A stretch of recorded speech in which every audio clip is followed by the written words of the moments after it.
Emmanuel. S'il vous plaît, mettez un sourire sur votre visage. Veillez à ce que ce sourire soit authentique. Y a-t-il quelqu'un autour de vous qui ne sourit pas?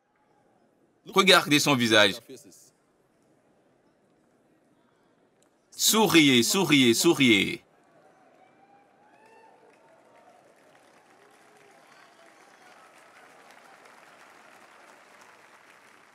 Indépendamment de ce que vous ressentez, Jésus vous aime. Vous ne vous sentez peut-être pas aimé, mais vous l'êtes. Indépendamment de ce que vous traversez, Jésus-Christ vous aime. Dites à votre voisin, je suis aimé de Dieu. Peu importe ce que je ressens, je sais que Jésus m'aime.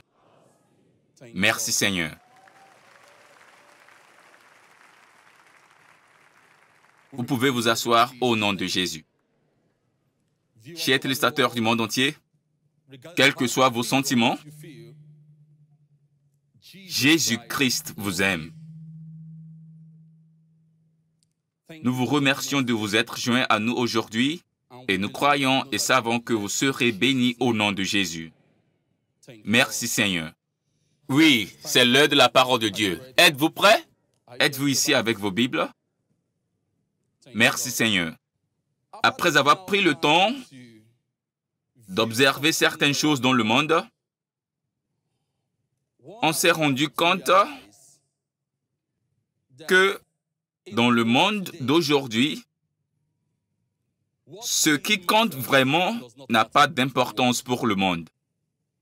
Ce qui compte ne compte pas pour le monde. Ce qui est plus important n'est pas important pour le monde. Ce qui a plus de valeur n'a pas de valeur pour le monde. On se rend compte que dans ce monde, la pureté est considérée comme démodée. La pureté est considérée comme quoi? Une vieille mode, une vieille école. Nous vivons dans un monde où l'obéissance n'a pas de sens.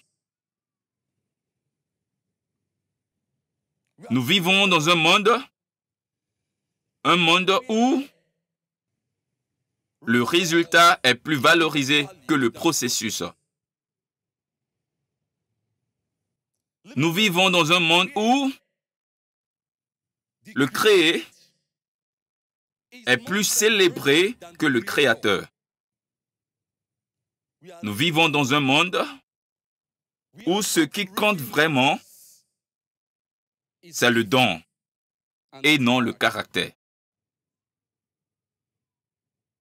Le bref message d'aujourd'hui est intitulé « Ce qui compte vraiment ». Dites à votre voisin « Ce qui compte vraiment ».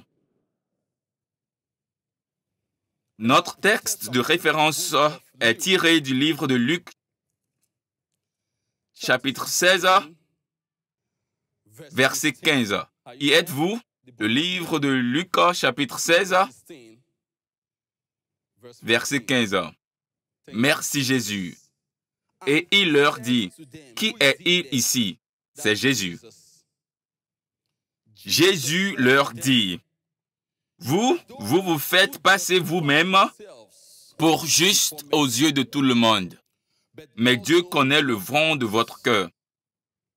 Car ce qui est en haute estime parmi les hommes, Dieu l'a en horreur.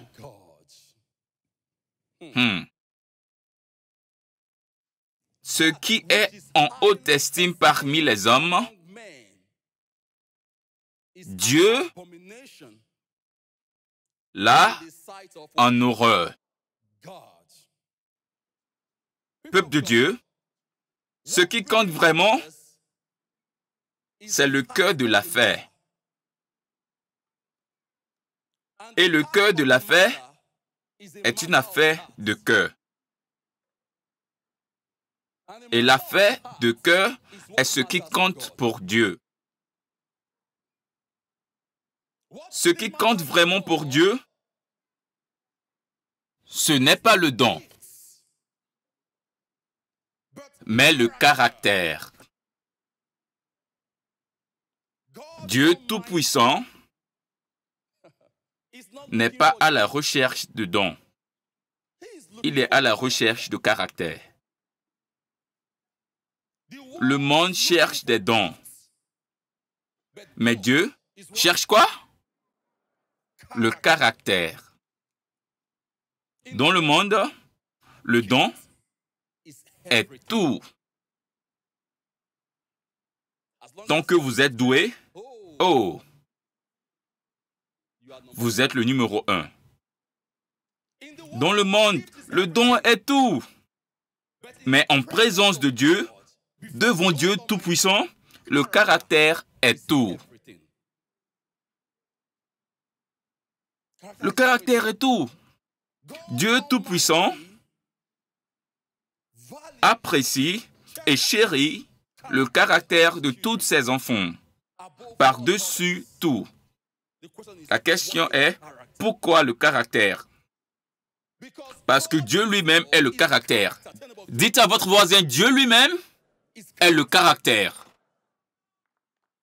Dieu lui-même est le caractère. Et le caractère est tout. Le caractère est le reflet de Dieu en vous.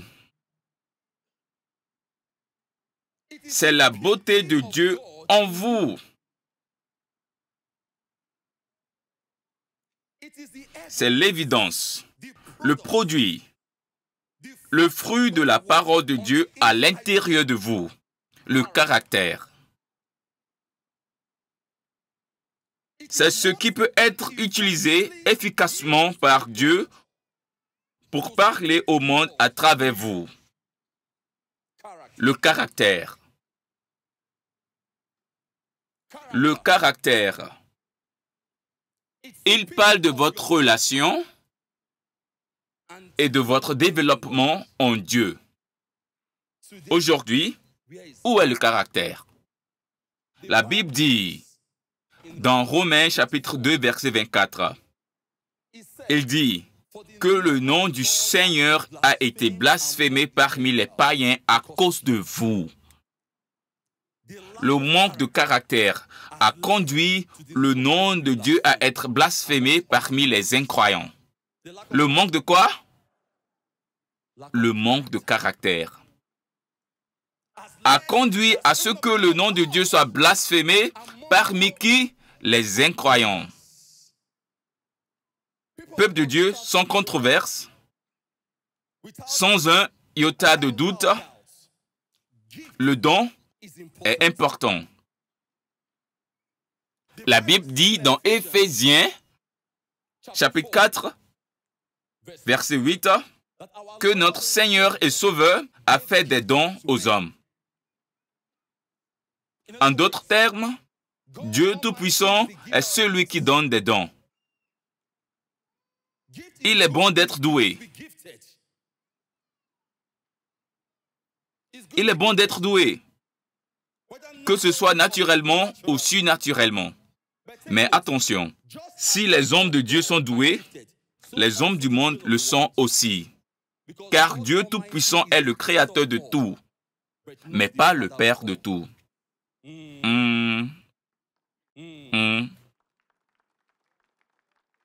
Tout comme vous êtes doués, ils le sont aussi. La différence entre nous et eux, c'est quoi? Le caractère. Dites à votre voisin que la différence entre nous et les autres, c'est quoi? Le caractère. Avez-vous son caractère? Telle est la question. Avez-vous son caractère? Demandez à votre voisin s'il a son caractère. Vous riez. Dites à votre voisin que c'est ce qui compte vraiment. Le caractère. C'est ce qui compte vraiment. Quand nous disons caractère, nous voulons dire caractère divin, le caractère de Dieu. Pouvons-nous vous dire quelque chose? Savez-vous que Satan est très doué, mais qu'il n'a pas de caractère? Le savez-vous? Parlez-nous-en, parlez-nous-en. Vous ne le savez pas? Nous voulons que vous le sachiez. Satan est très doué, mais sans caractère. Notre mentor, le prophète T.B. Joshua, nous a dit quelque chose. Voulez-vous l'entendre? Lorsqu'il nous l'a dit, personnellement, j'ai tremblé. J'ai regardé dans ma vie. Êtes-vous sûr de vouloir l'entendre? Nous allons vous le dire. Il a dit que le don, son caractère, est égal à Satan.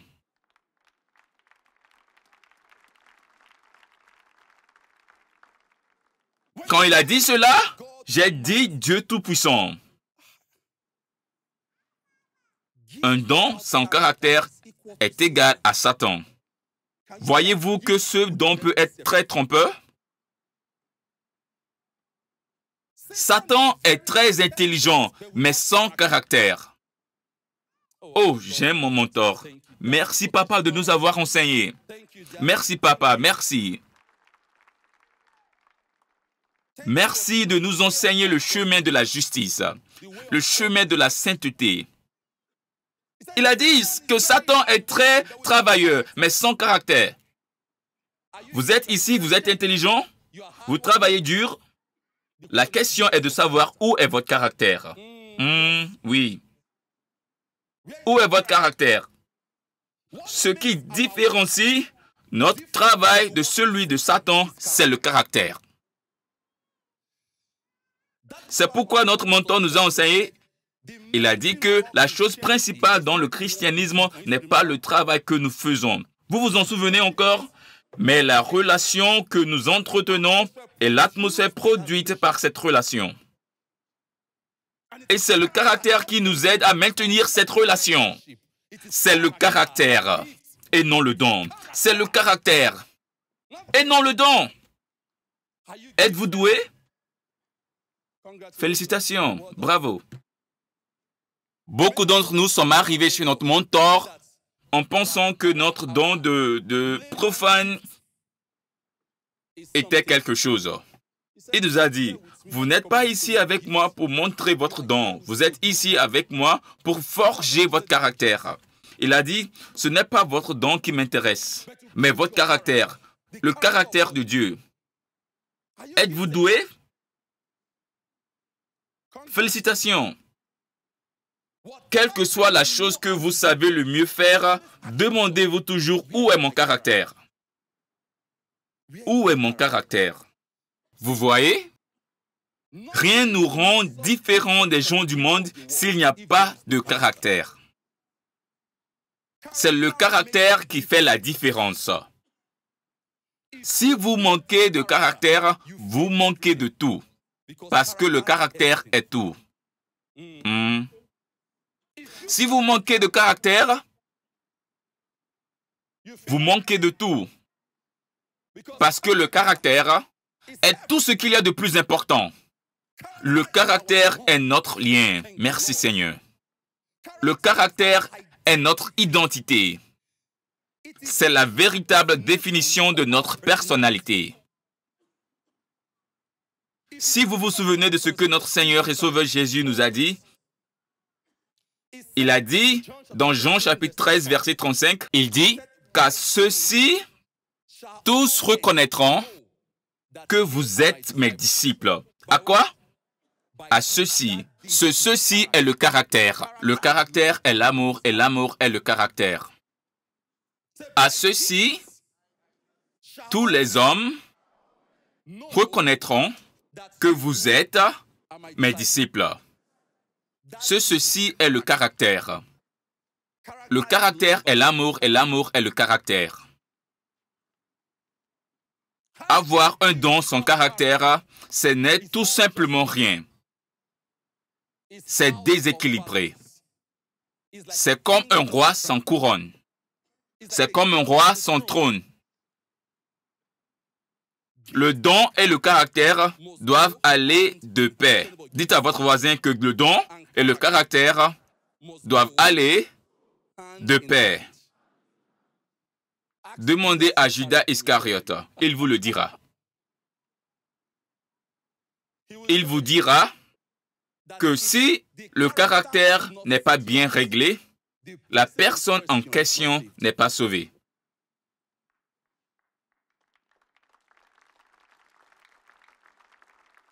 Dites à votre voisin que si le caractère n'est pas redressé, la personne en question n'est pas sauvée. Demandez à Judas, il vous le dira. Il a regretté de ne pas avoir redressé son caractère, alors qu'il était avec Jésus. La Bible dit dans Jean chapitre 12, verset 6, « Nous ne disons pas cela pour nous moquer de qui que ce soit. » Il a dit qu'il était un voleur. Lisez-le. Vous savez qu'il était trésorier. Il prenait normalement dans le sac sans que Jésus s'en aperçoive. Et il était plus proche de qui? Jésus. L'un des quoi? Des disciples. L'un des quoi? Des disciples. Le fait d'être proche ne signifie pas que votre caractère est en accord avec Dieu.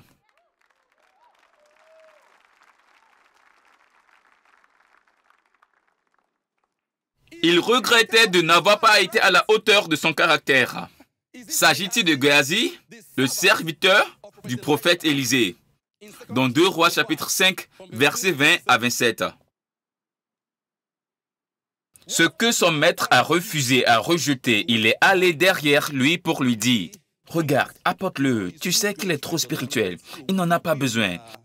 Nous sommes toujours des disciples, nous grandissons. » Et il a pris ce que le maître ne lui a jamais donné.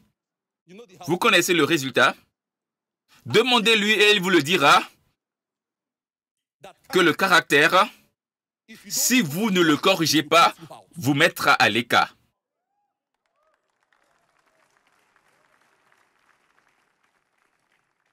Demandez-lui et il vous dira que le caractère peut soit vous faire, soit vous briser. Si vous ne le placez pas, il vous déplacera. Notez bien, ces deux exemples mettent en présence deux personnes de Dieu. Mais sans quoi? Sans caractère.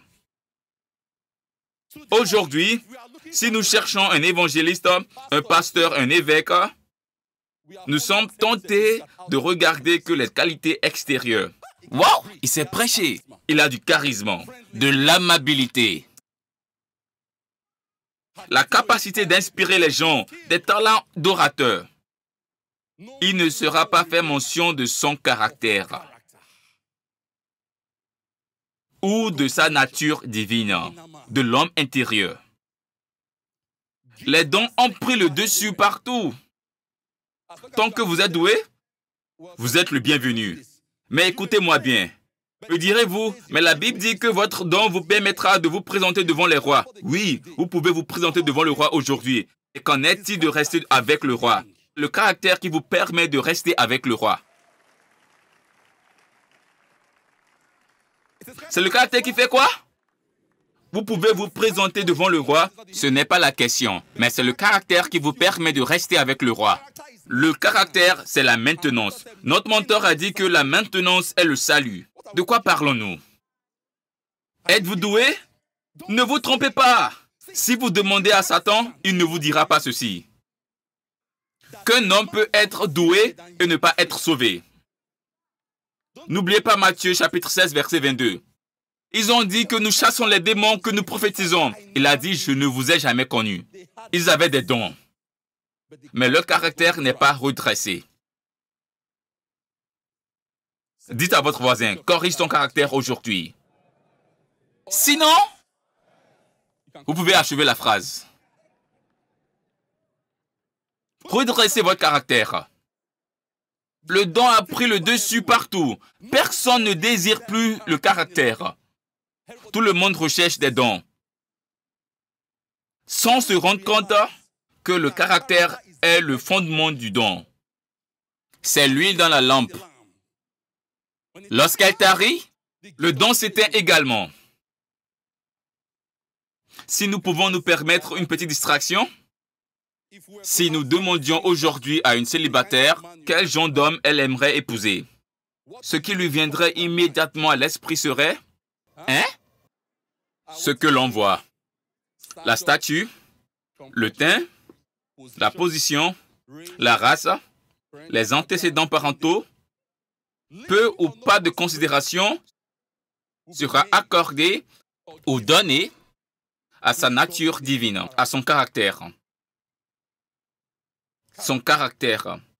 Quel est ce caractère? L'amour, la foi, l'humilité, la modestie, la tolérance, la persévérance, la longanimité, l'endurance. Ah, permettez-moi de dire quelque chose. Chaque fois que je regarde la vie de ma mère dans le Seigneur, non seulement elle est belle à l'extérieur, mais je vous dis ceci, elle est belle à l'intérieur.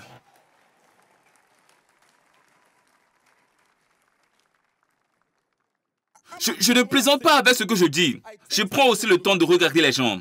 Quand je vous dis quelqu'un qui a une foi persévérante, quelqu'un qui a la force de l'endurance, de la persévérance, de la longanimité, de quoi parlez-vous?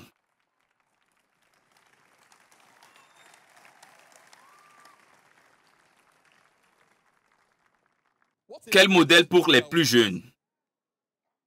Apprenez de notre mère dans le Seigneur. Apprenez d'elle. Laissez-la vous parler, vous conseiller. Ce sont des caractères de qualité. Vous pouvez aussi voir dans Galates chapitre 5, versets 22 à 23, le caractère. Le caractère est la vraie beauté d'un chrétien. La vraie beauté. Les belles personnes sont celles qui reflètent le Christ. Laissez la beauté de Dieu se manifester en vous. La beauté du Christ en vous, c'est son caractère. Comment possède-t-on ce caractère? En possédant Jésus. En laissant la parole dominer sur vous. Vous possédez Jésus lorsque vous possédez son caractère. Possédez-vous son caractère? Le possédez-vous?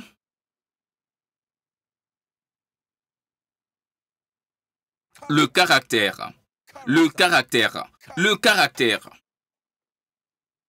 Lorsque la parole de Dieu habite richement en vous, elle se reflète dans ton comportement et ton caractère. Richement. Elle le fera. Peuple de Dieu, il ne suffit pas d'honorer Dieu par tes dons. Tu dois l'honorer par ton caractère. Écoutez ceci. Votre don vous honore. Votre caractère honore Dieu.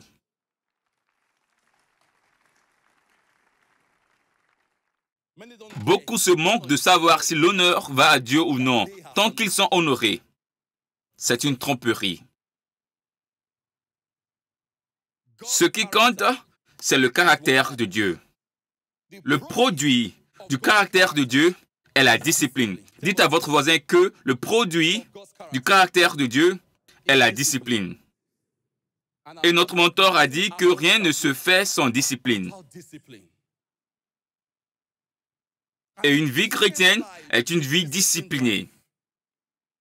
Parce qu'elle est basée sur la parole de Dieu, qui donne une excellente norme morale. Si vous ne voulez pas échouer dans la vie, examinez votre caractère. Si vous ne voulez pas échouer dans la vie,